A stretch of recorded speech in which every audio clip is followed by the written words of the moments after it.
네, 강프로입니다. 자, STX 중공업 봅니다. 자, 가장 핵심적으로 봐야 될 부분은 가격이 안 빠진다는 점입니다.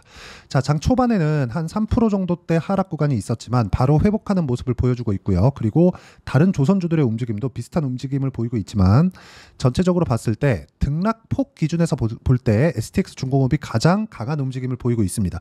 왜 이렇게 강한 움직임을 보이고 있을지 그 부분에 대해서 체크를 해볼 건데 가장 중요한 건 실적이겠죠. 자, 근데 실적을 앞에 좋아지니까 주가가 먼저 올라가는 경우도 있고 실적을 확인하는 과정에서 주가가 확인하고 나서 올라가는 경우도 있습니다. 지금 조선주들의 움직임은 확인하고 나서 올라가는 구간에 있다고 보시면 됩니다. 자, 그리고 이런 부분이 왜 나오느냐? 자, 내용을 보셔야 돼요. 20년과 21년 그리고 22년까지 조선주들의 수주가 계속해서 몰려들었고 그리고 올해도 한국조선해양 기준에서 현대중공업이죠.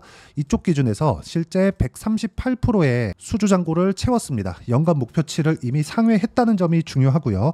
이 부분에 맞춰서 주가가 확인하고 올라가는 구간을 거치고 있다는 건 앞으로도 실적이 추가적으로 좋아질 수밖에 없다는 건데 이걸 보셔야 됩니다. 일단 이번에 실적을 볼 때 STX 중공업이 아니라 한국조선해양이나 현대중공업을 봐야 됩니다. 자, 우선 한국조선해양을 딱 쳐서 밑에다가 놓고 보면 첫 번째 수급적인 부분 한번 볼게요. 이거를 STX 중공업으로 놓고 보면요. 이게 무슨 일이 생기냐면 수급상으로 우리가 판단할 수 없게 됩니다. 자, 실제 그쵸? 지금 STX 중공업 보면 뭐 외국인도 매도 나오고 기관도 매도 나오고 이런 식의 상황이잖아요. 이쪽은 외국인과 기관이 그렇게 큰 관심사항이 아닙니다. 자, 그런데 우리가 이걸 보셔야 되죠. 주식은요, 등락폭이 커지는 구간이 있습니다. 근데 STX 중공업이 올라가는 상황, 즉 이렇게 강하게 탄력적으로 올라가는 상황이 나오기 위해서는 한국조선해양의 등락폭이 충분히 나와줘야 되고 한국조선해양 같은 경우에는 그렇죠? 외국인의 움직임이 들어와야 주가가 상승할 수 있는 그런 상황이 벌어진다는 겁니다. 자, 그러면 한국조선해양에 외국인이 들어오고 기관이 들어오는 이런 상황이 나오려면 실적이 실제로 좋아지는 과정을 거쳐야 되는데 이것보다 실적이 좋아지는 과정보다 주가가 먼저 올라간다는 게 먼저라고 제가 이야기를 드리는 겁니다. 자, 실제 한국조선해양 기준에서는 영업이익 기준에서 예상치를 41%나 넘어서는 그런 어닝 서프라이즈를 발표를 했고요. 그런데 맞서서 여기 주가의 상승폭이 상당히 이미 고점인데도 불구하고 주가의 상승폭을 더 키웠죠. 이것뿐만이 아니죠. 현대미포 그리고 삼성중공업 다 동일한 움직임을 보이죠. 근데 여기서 제가 STX 중공업을 보는 이유는 STX 중공업이 강하기 위해서는 한국조선해양, 현대미포 그리고 삼성중공업, 조선업이 전체적으로 강세를 보였을 때만 이런 움직임이 나오기 때문에 그렇습니다. 자, 이게 무슨 얘기냐면 주식시장에서 가격이 올라가는 구조를 만들어내기 위해서는 연관돼 있는 테마가 형성이 되어야 된다는 겁니다. 자, 실적 기준에서 앞으로 좋아지는 부분을 우리가 100% 맞춰낼 수 있을까? 이건 불가능합니다. 하지만 올라가는 구간을 확인하고 난 이후에 즉 타점을 잡았을 때 우리가 어떤 식으로 언제까지 어느 타점을 잡는지에 따라서 수익의 폭이 완전히 바뀌는 걸 한두 번 정도는 경험을 해보셨을 거예요. 그런데 그걸 먼저 볼 수 있는 상황이 있다는 거죠. 그게 저가를 포기하면 된다. 자꾸 어떤 신호를 만들어서 뭐 저가에 매수하면 된다. 이런 식으로 얘기하는데 그거는 절대로 가능한 일이 아닙니다. 자, 그걸 제가 실전에서 어떻게 적용하고 있는지를 보여드릴게요. 이 화면은요, 실제 제 매매 내역이 나와 있는 그런 화면이고요. 제 매매 내역을 참고해서 보면 정확하게 확인하고 나서 매수를 했다는 점이 중요합니다. 자, 내용 보시면 STX 중공업 어떻게 됐습니까? 상승하는 구간에서 한국조선해양 그리고 삼성중공업이 강세를 보이는 걸 확인하고 나서 그리고 STX 중공업을 매수를 했을 때 30% 이상의 수익 구간을 만들어냈다는 점, 이 부분이 중요하고 그리고 나서 실적 확인한 이후에 그리고 나서 뭘 했나요? 다시 매수를 했죠. 근데 STX 중공업의 실적은 아직 나오지 않았습니다. 그리고 STX 중공업의 실적이 좋게 나오리라는 건 사실상 너무 당연할 수밖에 없는 게 HD 현대그룹, 그쵸? 한국조선해양, 현대중공업의 실적 발표를 한 결과를 보면 STX 중공업으로 이제는 합쳐지기 때문에 뭐가 나옵니까? 당연히 STX 중공업의 실적이 좋아질 수밖에 없고 조선업 중에서 STX 중공업의 변동성이 가장 크기 때문에 우리가 똑같은 기간을 투자를 하더라도 현대중공업이나 한국조선해양보다 STX 중공업의 수익의 폭이 훨씬 더 커진다는 겁니다. 그러면 이건 등락폭이 크고 위험하니까 금액을 더 적게 하면 되지 않겠느냐, 이렇게 보시는 분들이 있을지 모르겠습니다. 근데 그게 아니라 우리가 한국조선해양이 떨어지면 STX 중공업이 떨어지지만 더 많이 떨어진다. 자, 그러면 현대중공업, 삼성중공업이 떨어질 때 STX중공업이 더 많이 떨어질 수 있다. 이런 부분이 있을 수 있겠죠. 근데 우리가 여기서 봐야 되는 건 뭡니까? 한국조선해양이 올라가는 구간을 보고 나서 매수를 했다는 건 한국조선해양, 삼성중공업의 외국인의 수급이 충분히 있다는 거고, 그런 부분을 확인하고 매수를 했을 때 이런 정도의 상황이 발생한다는 겁니다. 수익을 내기 위해서는 우리가 테마의 움직임 그리고 업황의 움직임을 체크를 해야 되지만 가장 중요하게 봐야 되는 게 올라가는 부분, 즉 수급이 유지되는지에 대한 부분입니다.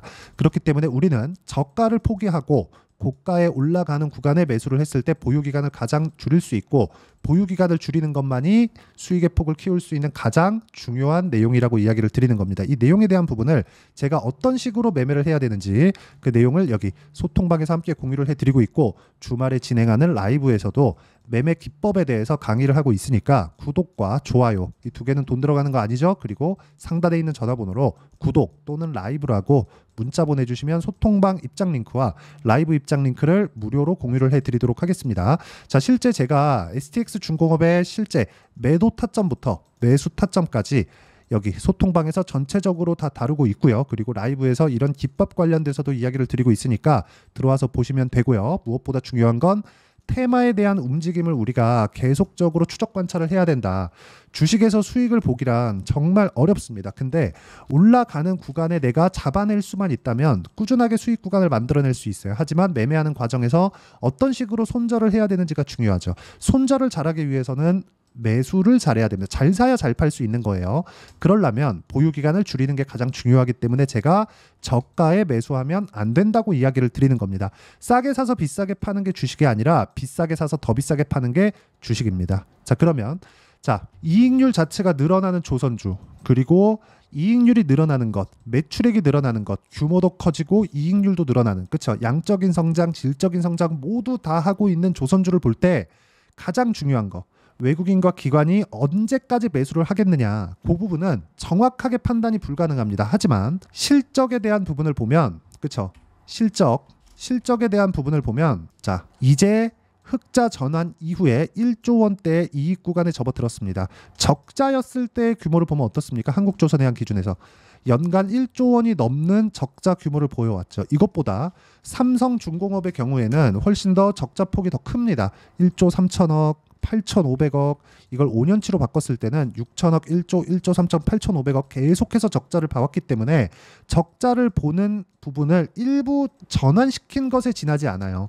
그리고 무엇보다 지금 수주가 들어오는 부분은 친환경 선박에 대한 부분, 그리고 STX중공업 같은 경우에는 여기에 영업망을 굳이 가동할 필요가 없죠. 이제 HD그룹의 일감을 받아오기 때문에 완벽한 시너지 구조가 완성이 되고요. 무엇보다 정부 지원이 들어옵니다. 즉 성장 섹터에 완벽하게 편입이 된다는 것이기 때문이고요. 그리고 이런 부분을 고가 돌파하는 구간에서 내가 공략을 했을 때 수익의 폭을 꾸준하게 키워갈 수 있다. 그리고 이 내용에 대한 부분을 아까 전에 말씀드렸었던 제가 여기 소통방과 주말 진행하는 라이브에서 함께 공유를 해드리도록 할 테니까 상단에 있는 전화번호로 구독 또는 라이브라고 문자 보내주시면 소통방 입장 링크를 순차적으로 공유를 해드리고 주말 라이브 할 때 제가 함께 공유를 해드리도록 하겠습니다. 다 무료예요. 자, 그리고 이런 식으로 가격을 잡는 이론적인 부분은 여기 STX중공업의 단기 보유 전략, 그리고 단기 보유 전략을 이용한 실시간 타점을 제가 문자로 공유를 해드리도록 할 테니까 상단에 있는 전화번호로 STX라고 문자 보내주시면 실시간 타점도 함께 공유를 해드리도록 하겠습니다. 자, 내용 정리하면 그렇습니다. 매매하는 과정에서 가격이 먼저 반영되고, 그리고 수급도 함께 연동되기 때문에 매매하는 과정에서 우리가 가격대를 보는 건 너무 당연하다. 이런 가격을 기준해서 어떤 식으로 매매할지, 그렇죠? 가격에 대한 판단을 어떻게 할지를 가장 쉽게 이야기를 드리도록 할 테니까 영상 끝까지 시청하시고요. 모든 분들이 성공 투자하셨으면 참 좋겠습니다. 자, 24년도가 돼서도 시장은 여전히 어렵습니다. 자, 근데 시장은 항상 어려울 거예요. 앞으로도 계속해서 어려워질 겁니다. 자, 근데 제가 매월 대시세 종목을 구독자분들에게 공개를 합니다. 자, 내용을 보면 12월 달에 실제 공개를 했었던 강프로의 대시세 종목에 대한 내용인데, 대기업을 상대로 안정적인 매출 구조를 가지고 있고요. 그리고 현재 주요 거래처는 삼성전자, 인텔, 하이닉스, TSMC, 해외에 반도체 관련된 기업이라는 걸 알 수 있죠. 그만큼 1월 달에 제가 보고 있었던 종목은 반도체 관련주라는 걸 알 수 있습니다. 공개를 해드리면 이 내용입니다. 여기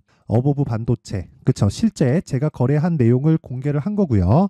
수익에 대한 크기를 보면 공략한 시점, 제가 가격대를 함께 공개를 해드렸는데 공략한 시점부터 21%의 수익 마감이 된 것을 확인해 볼 수가 있습니다. 자, 근데 지금도 마찬가지입니다. 지금은 어떤 이슈가 있을까요? 2월 달에 발표한다는 기업 밸류업 프로그램이 있죠. 근데 그걸로 인해서 지금 2월 달에 발표한다고 이야기가 나온 상황이고요. 무엇보다 우리가 생각해야 될 내용은 한 가지입니다. 어떤 이슈나 그리고 어떤 상승할 수 있는 내용으로 인해서 주가가 올라가는 것은 맞죠. 하지만 가격이 먼저 반영한다는 걸 반드시 알고 있어야 되고, 그런 내용에 대한 파악이 되었을 때, 그쵸? 여기 어부부 반도체처럼 21%, 그쵸? 대략 3에서 4일 동안 20% 이상의 수익을 먹을 수 있고요. 그리고 여기 HLB 같은 종목처럼 대략 일주일이 채 되지 않는 기간 동안 30%의 수익을 낼 수 있습니다. 자, 그러면 답은 나왔어요. 재료에 대한 부분보다 중요한 게 가격이다. 자, 근데 지금 시장에 쏠려 있는 게 뭐죠? 2월 달에 발표하는 기업 밸류업 프로그램에 대한 내용이죠. 자, 그러면 우리가 이쪽에다가 지금 집중을 해야 될까요? 그 내용을 한번 보겠습니다. 기아차의 차트를 보면요. 1월 24일 날 정부단에서 입김을 불어넣은 이후에 시세가 강하게 발생한 것처럼 보이지만 애초에 12월 달부터 신고가를 달성했다는 걸 확인할 수 있습니다. 자, 그러면 우리가 스케줄을 따져봤을 때 우리가 어디를 봐야 될까요? 4월 달 총선을 봐야 됩니다. 드디어 때가 온 거죠. 4월 달 총선이 끝나면 그 뒤엔 뭐가 있죠? 대선 전국으로 들어갑니다. 그러면 우리는 4월 달 총선부터 시작해서 대선까지 이어질 수 있는 종목을 찾는 게 정말 중요합니다. 그게 정부 정책의 방향과 그리고 스케줄에 맞춰서 가는 거예요. 정치적인 상황에 따라서 주가가 움직이는 걸 우리는 수도 없이 많이 봐왔기 때문에 스케줄에 맞춰서 가는 게 지금으로서는 답이 될 수 있습니다. 그리고 무엇보다 어느 정도의 시세를 내는지 그 첫 번째 단계인 상황을, 그쵸? 제가 12월 달 밝혀드렸었던 대시세 종목으로 이미 공개를 해드렸기 때문에, 그쵸? 어떻게 제가 매매를 했는지까지 다 보여드렸습니다. HLB처럼, 그쵸? 31.9% 걸린 시간은 4일밖에 되지 않죠. 이 종목을 제가 가격과 그리고 어떤 종목인지를 애초에 12월 달부터 공개를 한 겁니다. 자, 그러면 지금도 마찬가지예요. 앞서서 제가 말씀드렸었던 23년도에 했었던 여러 가지 종목들이 있죠. 한미반도체 같은 종목들도 여기 소통방에서 모두 공개를 해서 실제로 10,000원부터 60,000원까지 상승한 내역이 있고요. 왜 공략을 했는지를 제가 다 공개를 해드렸습니다. 근데 지금도 마찬가지라는 거죠. 정부 정책의 방향에 맞춰서 또는 선거 스케줄에 맞춰서 매매를 이어가야 될 때가 됐고요. 제가 총선 관련된 큰 시세가 나올 수 있는 대시세 종목을 준비를 해놨습니다. 길게 말씀드리지 않겠습니다. 모든 종목들은 신고가를 달성하면서 대시세 준비를 하게 되고요. 신고가를 공략했을 때 내가 시장에 주도주를 잡을 수 있는데 지금은 총선에 집중하는 게 맞다. 그래서 총선 관련된 그리고 대선까지 이어질 수 있는 종목을 준비를 해놨는데 지금부터 준비를 하셔야 나중에 고가에 올라가서도 꾸준하게 매매를 이어갈 수 있습니다. 자꾸 막 손절하고 매매하는 과정에서 너무 어렵다 하시는 분들은요. 이 종목 딱 받아가서 큰 수익 내셨으면 좋겠고요. 이 종목은 상단에 있는 전화번호로 대시세라고 문자를 보내주시는 분들에 한해서만 제가 총선 그리고 대선까지 이어질 수 있는 종목을 공개해 드리도록 할 테니까 상단에 있는 전화번호로 대시세라고 문자를 보내주시고요. 그리고 구독과 좋아요 꼭 좀 부탁드리겠습니다. 시장은 정말 어렵습니다. 자, 그래서 모든 분들이 성공 투자하셨으면 좋겠고요. 기본적으로 가격에 대한 파악을 하면서 큰 수익을 내셨으면 좋겠습니다.